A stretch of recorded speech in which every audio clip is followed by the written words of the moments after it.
Hello everybody. Hope the sound is working. Let me know if I'm too quiet or too loud or too handsome or too anything. I'm looking right now at myself in this YouTube thing. Personally, I think I look great. But you guys let me know.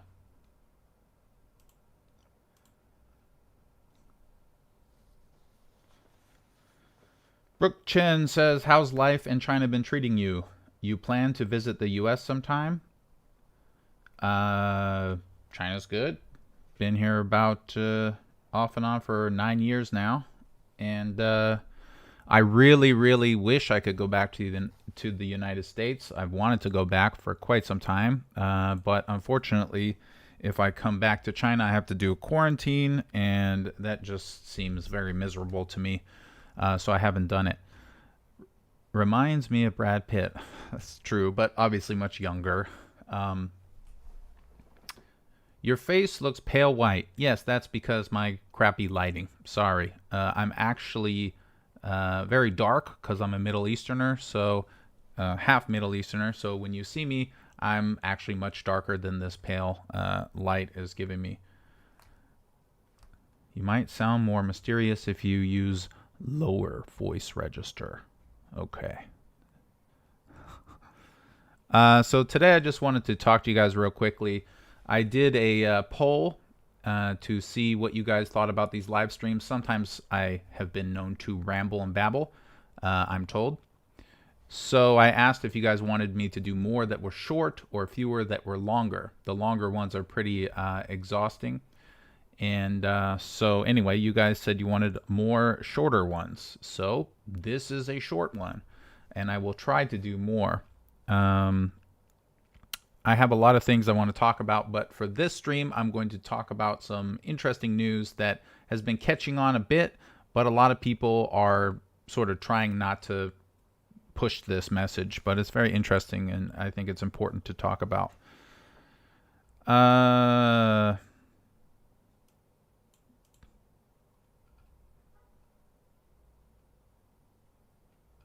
Wow, a lot of questions. Okay, so let me switch over to my desktop view. Here we go. So this is an image from Prism, which is, of course, the United States' massive espionage platform. This is an outdated photo, but screenshot rather. This shows you some of the platforms that they spy on. YouTube. You've got AOL, which is pretty irrelevant now. Pal Talk, which I've never heard of before. Skype, Google, Yahoo, Hotmail, Facebook, Gmail. And undoubtedly, this will include many more platforms these days, as there's a lot of new ones. Probably things like TikTok and what was that one called? Campfire or whatever that audio one is. Those types. Twitter, I'm sure, will be on here now. But this little logo, I don't know if you can see my mouse. There's a little logo. Oh, you can. There's a little logo here that's shaped like, kind of like a Pac-Man or an apple. Well, that's Apple, right? This very clearly shows from their internal leaked documents that they spy on Apple data. Now, Apple in 2013 denied this. See, Apple denies Prism backdoor. What are you talking about? iMessage, which is basically their text message platform, is end-to-end encrypted. And a lot of people get very confused about encryption and end-to-end encryption and to what degree does encryption actually protect you or anything.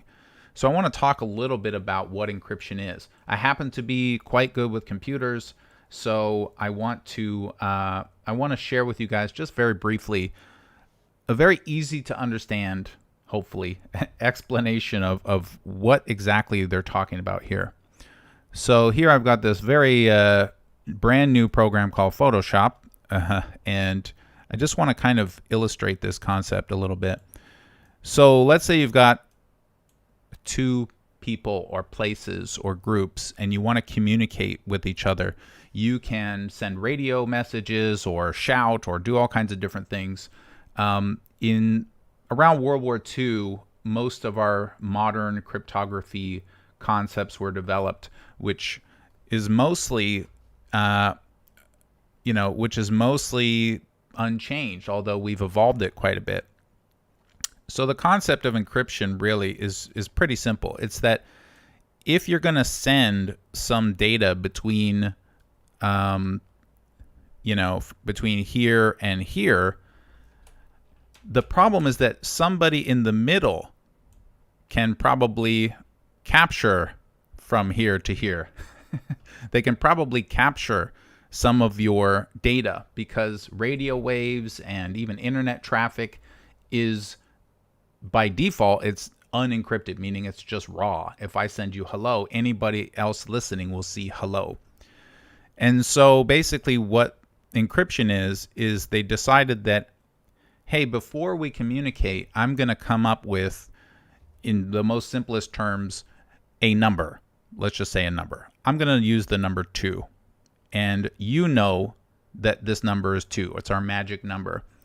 And if I send you a special code like 45, and you see 45, and this spy sees 45, this spy doesn't know that we actually have to multiply 45 times 2 to get the real value, which is 90. So I know 90, I told you 90, you know 90, but the person in between us only sees 45 and they don't know that that actually means 90. That's the very, very basic concept of how encryption works. So encryption is only secure from this middle person if they don't understand this number and how to use it. Because of the way modern encryption works, generally how to use it is very easy to discover. But what that number is the hard part. So let me do a new one here. So where's the problem come in? The problem is that as encryption became popular, we ended up with this type of situation. Here's your computer or your desk or some kind of sandcastle, and you are communicating to, let's say, Apple. A-P-L. You're communicating to Apple, and Apple is communicating to your friend at their, I'm going to say, desk. So the problem is, you know that the secret key is 2, and Apple knows that the secret key is 2 because you're communicating from yourself to Apple, and then Apple uses that to communicate to your friend. So the problem is, yeah, if the triangle spy person is here, they may see 45 and they don't know what to do, so you feel protected. But Apple knows that it's 2. Apple knows what to do with it, and they know that it's 2, which means Apple can read all of your messages. And because they are legally bound to do so, they can share with the government or unknown anybody that information as well. So you say 45, Apple sees 45, your friend sees 45, and all three of you know that that actually means 90. Any hacker spy may not know that, but the government will also know that. And so this isn't very actually secure. So what they did is they being the geniuses who create this stuff, they decided, okay, let's do it a different way. Let's do what's called end-to-end encryption, which basically means in the same situation where you've got Apple, my drawings are getting better and better. What we're going to do is, you know it's 2, and your friend knows it's 2, but this communication is all encrypted so that even Apple cannot see that it's 2. They only see 45. and a spy only sees 45. Okay, and you guys both see 45, but you know that it's did I write times 2 here? Why did I write that? Sorry, I'm getting lost here. So you know that it's times 2, and your friend knows that it's times 2, but basically Apple is treated as a hacker. They only see the 45. That's basically what the most simple explanation for what end-to-end encryption is. It basically means that no matter who you're talking to, everyone in between, including the platform you're on, doesn't have access to the information. Sounds wonderful, right? It just sounds like this is the solution. But as I've said a few times before, Jenny Lin, I'm talking about encryption. I've got 3 diagrams. This is the basic concept of encryption, that you are communicating from one point to another, and both sides know a key that decrypts the information. So any spies, like this triangle here, any bad people, they can see the data, but they can't understand what it actually means. So this person is left out of the loop. And then this is what happens when you communicate through a platform. So Apple also sees the key, so they also have access to your data, which eventually in some cases has evolved to what's called end-to-end encryption, which is a situation where the platform itself still only sees, in this case, 45, which is your encrypted data, and they don't see the end effect of your math, which would mean that the real data is 90. They don't see that, so they're basically treated like a hacker. This is not that important, but I just want you guys to basically understand what end-to-end encryption is. And there's one more thing that you need to understand. I always have maintained that even end-to-end encryption is not, it doesn't at all mean that your data is totally safe from governments, and I'm going to show you why.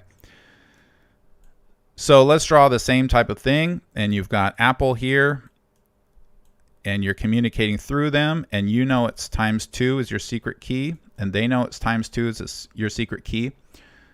The problem is, as one example, Apple can design software that gives you this times 2 and gives them this times 2 and knows that your thing will be times 2 even though it's not actually directly part of this chain. That's one of many different examples of ways that they can still use end-to-end encryption, and that they technically don't have the key, but they know what your key would be.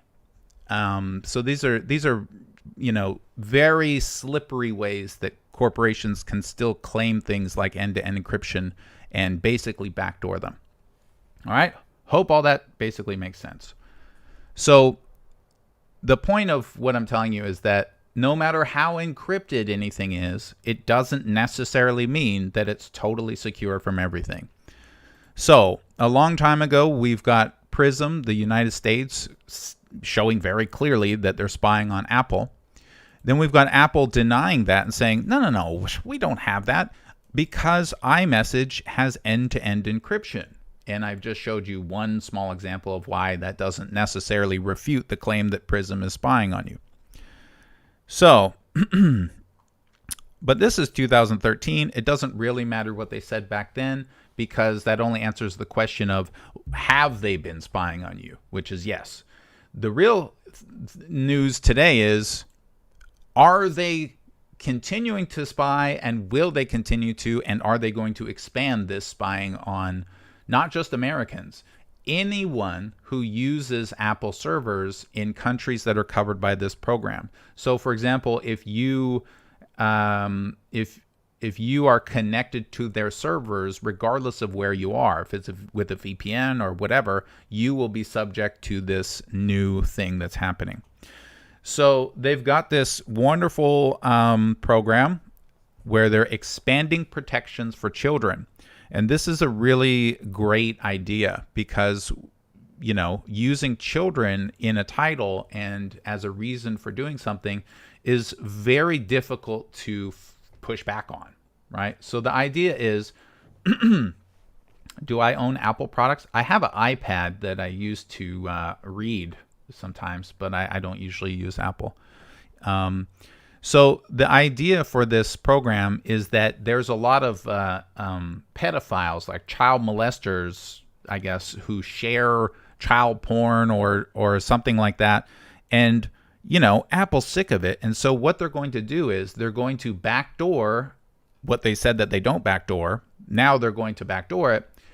And they're going to automatically scan things like images and in a very convoluted way, essentially try to automatically discover and decide if somebody's sharing child porn. So that's great. That's a great step towards this goal of limiting the spread of child sexual abuse material, which apparently has a name called CSAM. So this whole document that they have is just covered with all this references to children and child and child abuse and all kinds of stuff. And it says that the program is ambitious and protecting children is an important responsibility. Now, why this responsibility has anything to do with Apple is completely beyond anyone, hopefully, who's reading this. I don't understand why a software and hardware company is now tasked with protecting children. It doesn't explain in here why it's their job, but apparently it is. So basically, you've got some sort of jabbering, like the Message app will add new tools to warn children and their parents when receiving or sending sexually explicit photos. That's all good and great. The real question, though, is how are they doing that if they don't have access to what those photos are? It's impossible. So what they're really saying here, the really important thing to many people here is yes, they are saying that it has to do with protecting children. But the issue is they're just undoing their encryption to be able to supply these images and texts to government agencies and, frankly, to anyone that they choose to, legal or not. Now, this still means, because this would still be, I believe it will still be end-to-end encryption, this still means that a hacker trying to look at your family images or whatever that you're sending on iMessages, they still would not be able to see it. And that allows them to say that it's encrypted. And that word encrypted is such a buzzword that people think that it means that they're protected. But as we can see very clearly, they're not going to protect you. They haven't been. And if they ever were, they're going to reduce that protection markedly. There's been a lot of pushback on this. And so they released a new thing, a new little document here that attempts to sort of explain and tell you all about how, they're going to do their best to protect your privacy. Which, of course, their best would be to not do this. But here we go. Let's just skim through this. There's a couple of interesting things here. So they outline things like security and privacy requirements. They say things like consent. The user must always have a choice about whether to take an action that can result in a notification being sent. I mean, this is totally irrelevant, right? This has nothing to do with the fact that you're going to be continuing or even expanding the spying that you're doing on everyone who uses Apple products. And then basically they've got some policies about different ages and whatnot. And then the goal is they want a feature to be designed to detect collections of illegal known child whatever images stored on Apple servers in iCloud Photos libraries. Okay, so this is not just your iMessages either. They're going to be detecting and looking through all of your photos as well and videos. So your photos, videos, text messages, all your communications are going to be detected. But they're not going to learn anything about non-CSAM images, they say. They just say that. So blah, blah, blah, blah, blah, blabbers on. And then there's a couple of diagrams, I believe in this one, that is very interesting. Yeah, here we go. So this is the mechanism for how they determine if they've identified a source image as being illegal. So they've got a hash list, which I won't bore you with, but basically it's a short, like smaller sized way to reference a bunch of files. Okay, they've got a bunch of files that they know are illegal, which comes from some organization. And then they've got a different organization that also has their own list that basically says, yes, we have verified that such and such image is illegal. And Apple will only use basically any images that show up on two of these lists. In other words, this is a very more technical way to say they're going to look at all your images automatically and then see if they show up on at least two child safety organization photos. And the second protection is human review. So don't worry, they're not going to be looking at your images except for with computers and with humans. So all positive matches must be visually confirmed by Apple. So, for example, if you've got a photo of, your loved one who's wearing scant clothing, let's just say, there's a high chance that people at Apple will be looking directly at that image, even though you think that it's encrypted, because it's only encrypted from somebody out in the world who may be trying to pry in. But Apple is totally allowed to check out your significant other. And then basically, they just kind of ramble on and try to pretend like there's some sort of protection for you.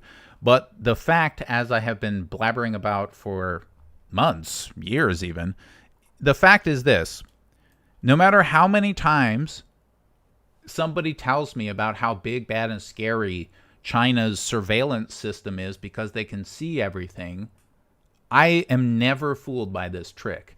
Because as long as the internet has existed, the U.S. government has been spying on basically all of it. All of it. And the more that the internet expands into things like IoT, Internet of Things, which includes things like, smart pet feeders and all that kind of stuff, as these things come online, we can expect with absolute certainty that those things will be used to spy on us as well. We already know that laptops and cell phones can have their cameras turned on remotely without any light, so that they can film us and watch what we're doing. This is not even new news. I mean, this is like a decade old. So just remember that no matter what you are doing, if you're doing it on the internet, the chances are someone in the world, an actual human, has complete access to that, no matter what they say about encryption, end-to-end encryption, or this or that or the other thing. And even if you were to use a platform which uses completely open source, well-known, well-devised encryption, there are still other ways for people to come in contact with your information, such as compromising the other side. So if you send a message to your friend's, phone or whatever, and they see it and everything along the path is totally secure, well, somebody could have compromised that phone, right? The point is, there is no such thing as privacy on the internet. It does not exist. And so if people tell you something differently, either they're ignorant of this fact or they're trying to sell you something. So that's pretty much all I wanted to talk about today. I've got a lot more stuff to talk about coming up. I've been thinking about doing something about Afghanistan because that's an area that my country has been killing people for a very, very long time, even without international support, which is pretty egregious. How does this have anything to do with Meng Wanzhou? I don't know. It doesn't. It says Apple admits feeding your chats to the government. That's the title of this video that you're watching. Yokarmadis Yinyang says it's creepy. It is creepy, but for me, I'm not too bothered by it because I mean, it's just, to me, it's inevitable. I mean, there's no way around this. There's nothing that you can do that will stop governments from doing this. As we can see from the most democratic countries where everybody is popularly elected, supposedly, even there they go against the wishes of the people to do this. I mean, it doesn't matter to what degree people have a say in this. The fact is, this is just how technology probably will always work. And that's something that, frankly, we just have to get used to. So Apple is definitely sharing your information, your photos, your videos, and your texts in any language that you write them in or communicate in. They're definitely sharing them with government agencies. They have humans that are looking at them, and they have technological programs. Basically, they're trying to use algorithms to detect them as well. So your data is not safe. If you want to do something that's safe from prying eyes, you're going to have to go out to the woods somewhere and dig yourself a hole and go in there and talk about it.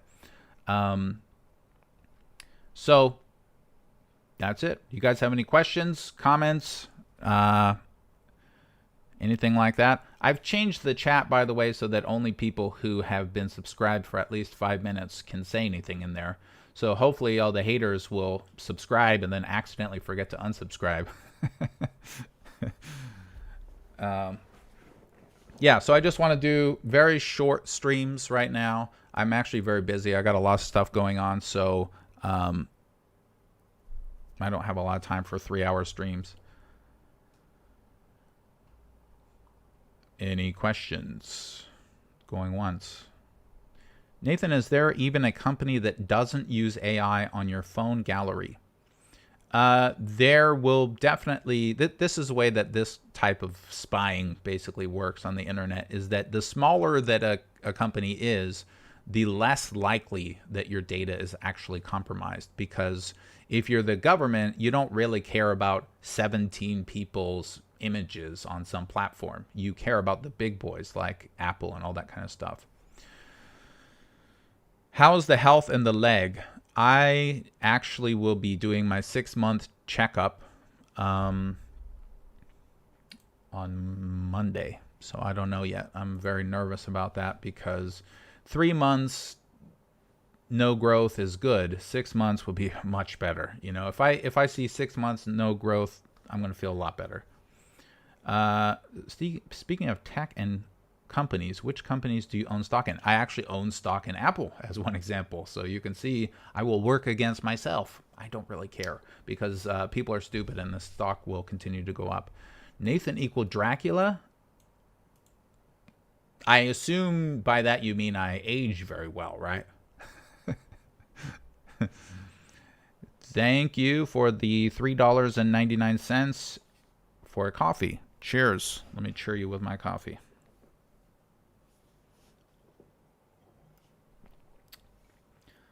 There are open source companies like Pine64 that make a Linux phone. Well, got news for you. Most of Apple's OSs are Unix based. So being Linux or Unix based doesn't necessarily guarantee anything. It's more about the programs that you run on top of them. And there are Linux distros that can have non-open source components. For example, NVIDIA drivers, long the bane of Linux users' existence. Do I use Apple products? Somebody asked me this already. I have an iPad, one of those iPad Pros or whatever. I use it to read ebooks, mostly in the bath. Do you think Chinese stocks will go up? I have no clue. I do not invest in the China market. I only invest in the American market because that's the market that I understand. What kind of phone do I use? I feel like you're trying to hack into my stuff. I have an Android. I think it's a Samsung. It's an old one. Let me see. Samsung Note 9. You can see my wonderful... Can you guys see that? I'll go back here because of focus. My kitty cat. Yeah, see? We got a real Linux user here. Gotta hate NVIDIA on Arch. Arch is a kind of Linux that became popular after people got sick of dealing with Gen 2. Does Google share our info to the U.S. government? Yes. And people don't really understand this either. It doesn't matter if you are in the U.S. It's if you use their services. So we know that Google, Skype, which is, I think now Microsoft, all that stuff is all shared. I'm sure all these companies, Huawei, Xiaomi, Motorola, everyone is sharing their information with the government, because no matter where they are, especially the United States, China, big countries with established, big legal systems, they are required by law to share this information with the government, and required by law to lie about it. So it doesn't even make a difference if you ask them. They will just do it anyway. All right. Any last questions? My God, it's been 30 minutes now. I'm going to turn into a pumpkin soon if I don't finish this up. How about DuckDuckGo? That's a search engine that basically claims to not do all this bad stuff. I use DuckDuckGo personally. I think that they're now getting large enough where they'll have to start violating that soon if they're not already doing that. Google has ceased cloud photo storage. I don't know what that means. DuckDuckGo, I just answered. I just answered that again 3 times in a row. One last thing. If you actually want to know how to truly secure your files, I could talk about that as well. But the very short answer, for those of you who are already tech savvy, you'll understand what I'm saying. Basically, if you're using these cloud services, you can't depend on their encryption. And so you've got to encrypt your files beforehand. So basically, if you use like 7-zip and encrypt the file names, and then basically you encrypt the files, then that's okay. I was ending anyway.